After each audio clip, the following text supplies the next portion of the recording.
कार्य करा। Rail budget आने से पहले 2 दिन पहले 3 दिन पहले रेलवे फेयर्स बढ़ाए और एक ये प्रयास करा कि जो आम आदमी और आम इंसान के लिए जो रेल की सुविधा उपलब्ध कराई गई, जो 1951 से भारत सरकार चला रही है और अफोर्डेबल प्राइसेस जनता को उपलब्ध कराकर रेल की सर्विसेज दे रही है, उसको किस प्रकार से इकोनॉमिक मॉडल्स के चलते आम आदमी के हाथ से छीना जाए और कुछ अमीर लोग 1% या 2% लोग उनको ये सुविधाएं दी जाएं। इसी के चलते मोदी सरकार ने एक बहुत ही एंटी पीपल स्टेप उठाया है। इन्होंने रेलवे प्राइसेस में, रेलवे टिकट के प्राइसेस में फ्लेक्सी फेयर का एक कॉन्सेप्ट लाया है, जिससे रेल का भाड़ा 50% तक बढ़ जाएगा। सामान्य आदमी का जो ट्रांसपोर्ट है, जो ट्रांसपोर्टेशन है, वो सामान्य आदमी की पहुंच से बाहर हो जाएगा। इसका पूरा तामझाम नरेंद्र मोदी की सरकार ने बना लिया है और अब 9 सितंबर से वो इसको एग्जीक्यूट करने वाले हैं। 3 प्रकार की रेल पे सबसे पहले ये इसे लागू करने वाले हैं। राजधानी ट्रेन, शताब्दी ट्रेन, दुरंतो ट्रेन, ये 3 प्रकार की रेल, इस पर ये लोग इसे शुरुआत में लागू करने वाले हैं। फ्लेक्सी प्राइसेस जो रहेंगे वे जैसे आप देखते हैं उबर और ओला जो कैब ऑपरेटर्स हैं, जो मनचाहे दाम जनता से वसूलते हैं, आर्टिफिशियल बनाकर भी वसूलते हैं, इकोनॉमिक मॉडल्स का हवाला देकर वसूलते हैं, जिसके खिलाफ अरविंद केजरीवाल की आम आदमी पार्टी की सरकार ने कड़ा विरोध जताया था और इनकी फ्लेक्सी प्राइसिंग को बैन तक करा था दिल्ली में। उसी के मॉडल पर अब ये रेल का किराया बढ़ाने जा रहे हैं। आम आदमी पार्टी आज कुछ सवाल नरेंद्र मोदी जी से भी पूछना चाहेगी और आपके समक्ष कुछ फैक्ट रखना चाहेगी। पहली बात तो यह है कि भारतीय रेल, इंडियन रेलवे का फंडामेंटल पर्पस क्या है, इस रेलवे का उद्देश्य क्या है। इसका उद्देश्य यह है कि ये जनता की सेवा करे, पब्लिक सर्विस के लिए इसे बनाया गया। यहां पे भारत सरकार की सोल मोनोपोली है, इसको प्राइवेटाइज नहीं करा। जैसे आप एयरलाइंस में देखते हैं, एयरलाइंस के दाम इतने बड़े हुए हैं क्योंकि कई प्रकार के प्राइवेट प्लेयर्स भी हैं, सरकारी एयरलाइन भी चलती है और उसके चलते जो प्राइसेस हैं वो आम इंसान की छूट से बाहर हो चुके हैं और रेलवेज को हमेशा नियंत्रण में रखा गया। भारत सरकार ही सदैव से रेलवेज को चलाती है, 1951 से रेलवेज को चलाती है, क्योंकि उसको एक जनता की सेवा का वाहन बनाकर दर्जा है। तो ये इंडियन रेलवेज का उद्देश्य है। इस उद्देश्य को समाप्त करने के लिए और आम आदमी को एक करारा झटका देने के लिए हमारा ये सवाल है, मोदी सरकार का ये लॉजिक सामने आ रहा है। वो ये कह रहे हैं कि बड़ी भीड़ रहती है ट्रेन में, बहुत जल्दी बुकिंग हो जाती है, इसके चलते जो ज्यादा पैसा दे सकता है उसको सुविधा मिले। तो आज हम मोदी जी से ये पूछना चाहेंगे कि आज आप जो इंडियन रेलवे के साथ कर रहे हैं, क्या कल को आप सरकारी अस्पतालों के साथ भी ये करेंगे? क्या कल को आप सरकारी स्कूलों के साथ भी करेंगे? क्या कल को आप सरकार जो सुविधाएं जनता को उपलब्ध करती है उस हर क्षेत्र में आप इस प्रकार का कार्य करेंगे? क्या कोई मेडिकल इमरजेंसी हो और वो रात को 2 बजे अस्पताल जाए और केवल एक ही डॉक्टर अवेलेबल हो, तो डॉक्टर्स और दवाइयों, हॉस्पिटल बेड्स की स्कैर्सिटी का हवाला देकर क्या आप उस व्यक्ति से मनचाहा दाम वसूलेंगे? क्या सरकारी सुविधाएं अब इस प्रकार से नीलाम होंगी? आप इसका जवाब दीजिए।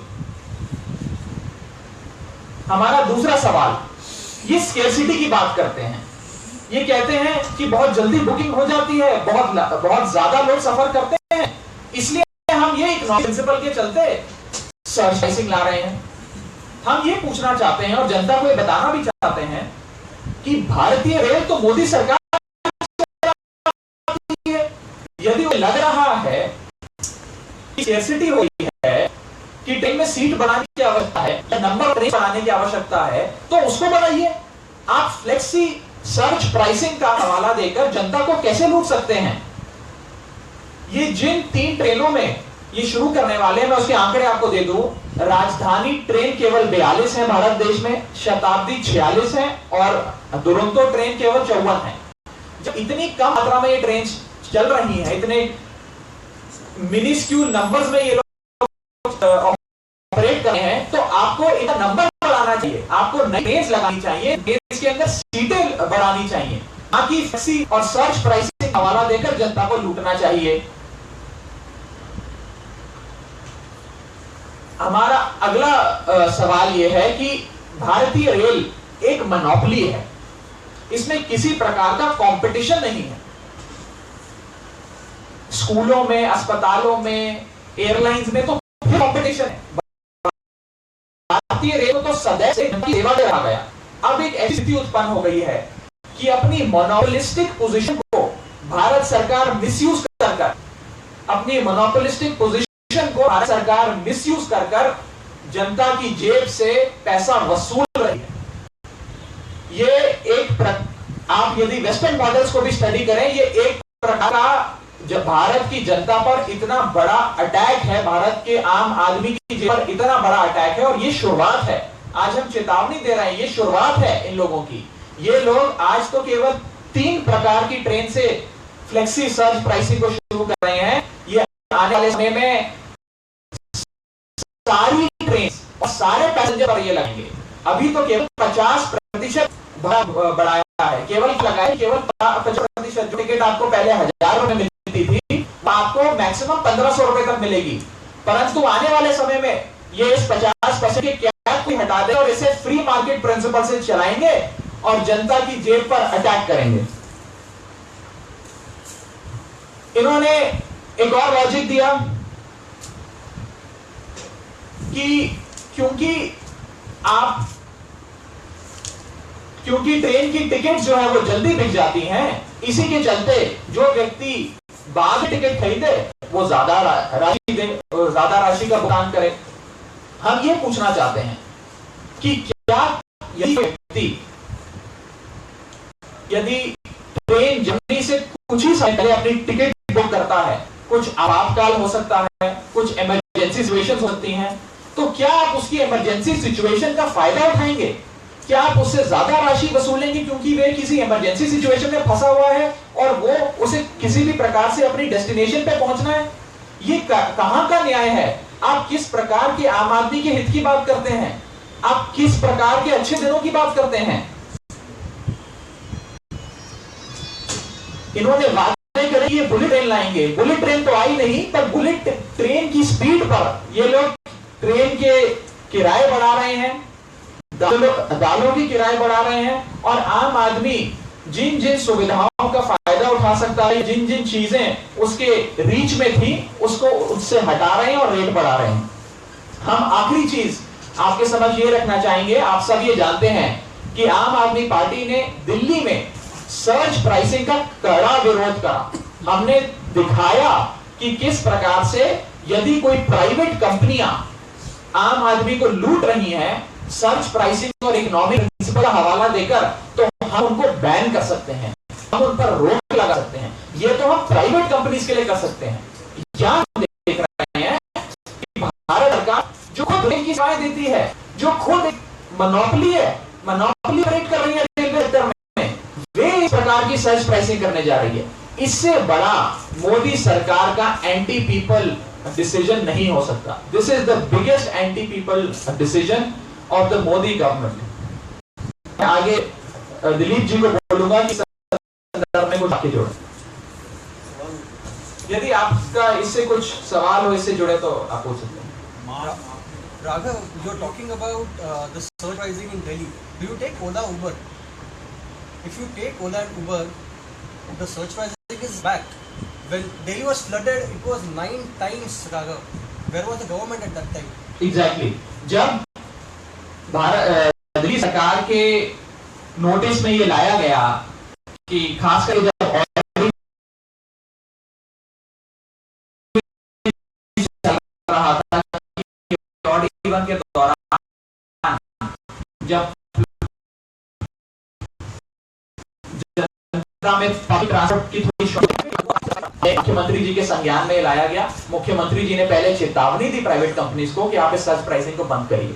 जब ये बंद नहीं हुई तो हमने बैन करा। फिर बैन के बाद प्राइवेट कंपनियों ने न्यायालय के दरवाजे खटखटाए। मामला न्यायालय में, न्यायालय फैसला सुनाएगा। परंतु मैं आपको ये बताना चाह रहा हूं कि जब भी आम आदमी की पॉकेट पर अटैक होता है तो आम आदमी पार्टी और आम आदमी पार्टी की सरकार हर वो प्रयास करती है, चाहे उस सेवा को बैन करना पड़े, चाहे उस प्राइवेट कंपनी को बंद कराना पड़े।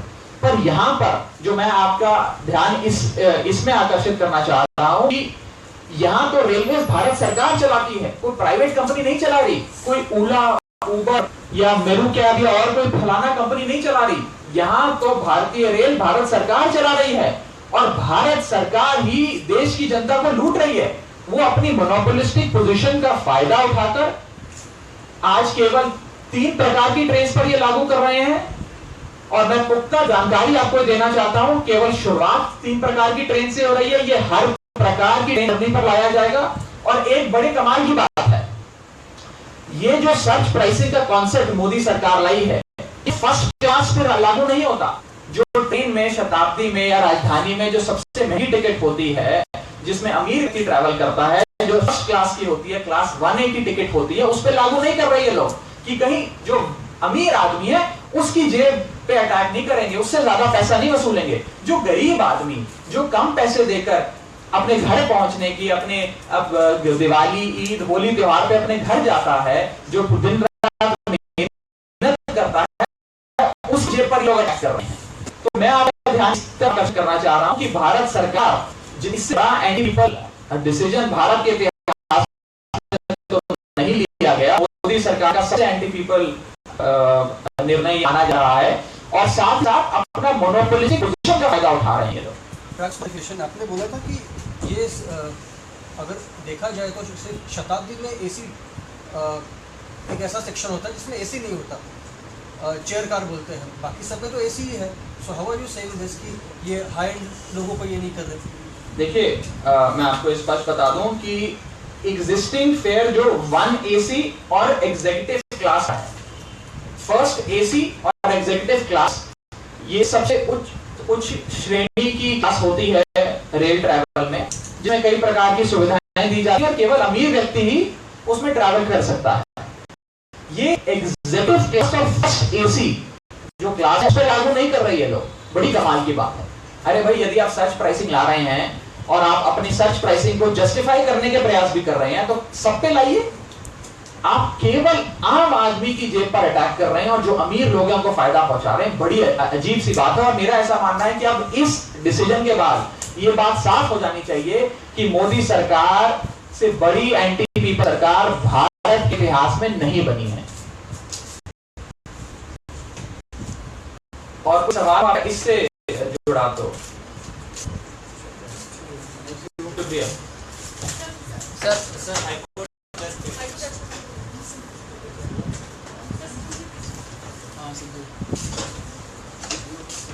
देखिए, सिद्धू जी की जो पीसी हुई है उस पर पंजाब टीम के जो साथी हैं वो रिस्पॉन्ड करेंगे, वहाँ से आपको प्रतिक्रिया प्राप्त हो जाएगी। जो उच्च न्यायालय का दिल्ली हाई कोर्ट का डिसीजन आया है, आपको बताना चाहेंगे कि 4 अगस्त का जो निर्णय आया उच्च न्यायालय का, उस में दिल्ली की सरकार उच्च न्यायालय गई थी इस बात को लेकर कि चूंकि उस निर्णय के आलोक में सारे अधिकार एलजी के पास चले जाते हैं और नियुक्तियां संसदीय सचिवों की वो दिल्ली सरकार द्वारा की गई हैं, तो क्या ऐसा नहीं माना जाना चाहिए कि इस आदेश के आलोक में वो नियुक्तियां रद्द हो गई हैं? हाई कोर्ट ने इस बात का संज्ञान लिया, इससे अपनी सहमति व्यक्त की और 21 संसदीय सचिवों की नियुक्तियों को ही रद्द करार दिया। इसका मतलब क्या हुआ? इसका मतलब यह हुआ कि इस समय जब हम और आप बात कर रहे हैं, दिल्ली के अंदर कोई भी संसदीय सचिव नहीं है। So what about the benefit that they receive? ये आप कह रहे हैं। आम आदमी पार्टी की सरकार ने डे 1 से स्पष्ट किया हुआ है कि संसदीय सचिवों को किसी भी प्रकार का पिक्यूनरी गेन संसदीय सचिव बने रहने की वजह से नहीं प्राप्त हुआ है। इसी प्रकार का स्टैंड उन्होंने चुनाव आयोग के समक्ष भी रखा है, सरकार ने भी रखा है और पार्टी ने भी इसी बात को बार बार कहा है। थैंक यू सर सिद्धू पे